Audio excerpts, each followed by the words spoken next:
شايفين الجمال والحلاوة؟ صينية البطاطس بالفراخ حاجة فظيعة، حاجة كده من الآخر، في آخر من الآخر.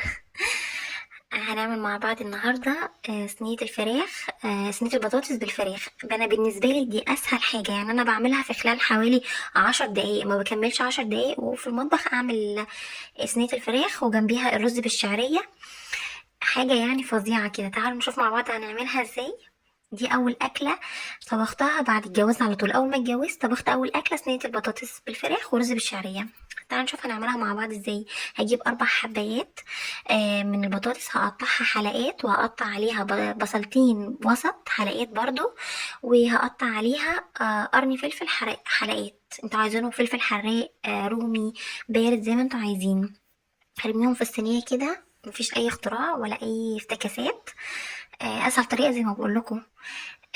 هحط عليها الطماطم بتاعتي اللي أنا ضربتها في الخلاط فريش. لو ما عندكيش فريش هتجيبيها من اللي هي مسلسلة من الفريزر. لو ما عندكيش مسلسلة حطي صلصة، بس أنا أفضل إن هي تكون لسه مضروبة دلوقتي زي ما انتوا شفتوا كده معايا.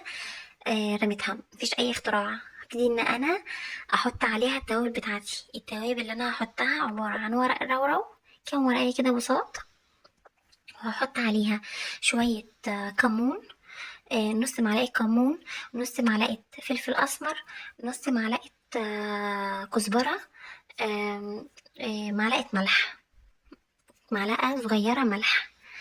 هبتدي ان انا اقلب التوابل دي كلها كويس في الطماطم، في البصل، بالبطاطس، بالفلفل، عشان خاطر يبقى داخل جوه الفراخ اللي انا برضو هفضل اغلغلها واحدة واحدة او قطعة كده، افضل اغلغلها كده معاها. اه، وهحطي نص معلقة بابريكا مدخنة، انا بحبها جدا في الاكل. هفضل ان انا اقلب ده كويس جدا. اغلغل التوابل دي كلها جوه. عشان خاطر انا بعمل ليه كده؟ عشان خاطر لما اجي اعمل الفراخ بتاعتي ادخلها جوه تبقى متبله ومتملحه كويس، عشان خاطر الفراخ ذات نفسها تتملح برضو. اه، وحطيت ربع ملعقه ملح صغيره برضو، مسحه بسيطه، قصدي سكر يا ربي، نص ملعقه سكر صغيره او ربع ملعقه سكر صغيره خالص. هبتدي ان انا امسك الفراخ اغرزها يمين وشمال جوه الطماطم دي، واحطها على الوش زي ما انتوا شايفين. ابتدي ان انا احط كده لحد ما ارصها كده كلها زي ما انتوا شايفين. وهبتدي ان انا اخدها احطها على نار متوسطة. مش هتاخد معايا نص ساعة تقريبا، اقل من نص ساعة. الفراخ بقت تستوي بسرعة.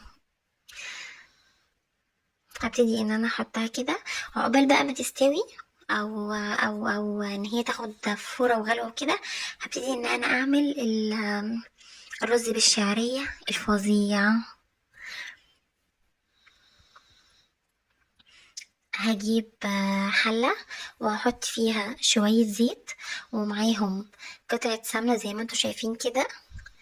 آه، بس ان هي بس تغلي، عايزاها بس اللي هي ايه، مش تغلي او اللي هي تبتدي تعمل بوم بوم بوم بوم او تشتشة كده.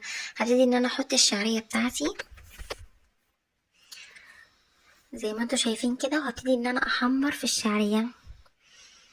اللي عايزها فاتحة بقى يعملها فاتحة حسب اللي انت عايزاه في الشعرية. اللي عايزها غامقة يعملها غامقة، اللي عايزها وسط يعملها وسط. انا بحبها اللون يبقى وسط كده. هتشوفوا معايا دلوقتي مفيش اسهل من كده. انا لما ببقى مزنوقة او جعانة جدا او بجري على طول على المطبخ اعمل الاكلة دي. هبتدي ان انا اللون ده زي ما انتوا شفتوا كده بتاع الشعرية ده، اللون ده بالنسبة لي مناسب ليا. هبتدي ان انا احط الرز ده بقى، وهفضل اشوح برضو فيه شوية كده، وهبتدي ان انا اسقيه بمية دافية. بمية، اللي عايز يسقي بشوربة يسقي، اللي عايز يعمل بمية دافية، قصدي اللي عايز يعمل بمية ويزود ملح. انا بالنسبة لي مفيش اي مشكلة. شايفين؟ ابتدي ان انا احط الملح بتاعه، وابتدي ان انا اشوف الملح. اللي عايزه مالح يحطه مالح، اللي عايزه دلع حسب. انا بحب وسط، كل حاجة بحبها وسط طبعا. ده بعد ما ظبطته كده انا حطيت له ميه لان ما كانش عندي شوربه. مش هعرف اقولك حطي قد ايه، لان الرز الايام دي بيبقى محتاج كل رز وليه ميته او ليه شوربته اللي هي الساقية بيه. ودي كانت النتيجة بتاعت صينية الفراخ الفظيعة بعد ما دخلت الفرن.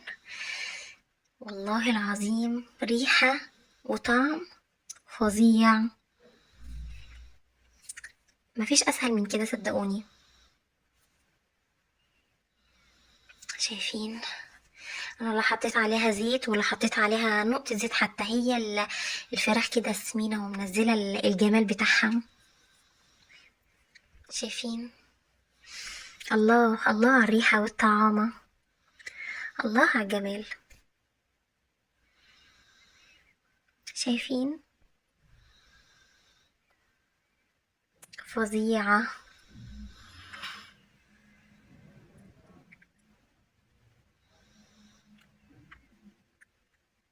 شايفين الحلاوة والطعامة؟ انا بالنسبة لي دي اجمل واسرع اكلة. أنا مش متخيلين يوم ما بعمل الاكلة دي انا بشبع ازاي. ده انا اقطع طماطم كده طرنشات واحط جنبها زيتون. لان انا لما باكل مش عارفه ايه اللي بيحصل لي، ضغطي بيعلى بيوطى. ضغطي قصدي يا ربي بيوطى، لما باكل ضغطي بيوطى، اجوع ضغطي يوطى، ما بظبطش غير لما اكل حاجه تكون حادقه كده جنب الاكل زي زيتون او مخلل. ف هبتدي بقى ان احنا ندوق الجمال ده مع بعض. شايفين الرز متفلفل ازاي؟ فظيع فظيع والله العظيم، مفيش اطعم ولا اجمل من كده.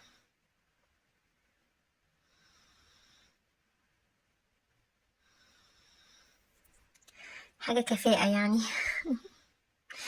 على الفراخ، جربوها واعملوها والله العظيم مفيش اسهل منها. يعني انا بالنسبه لي اسرع اكله.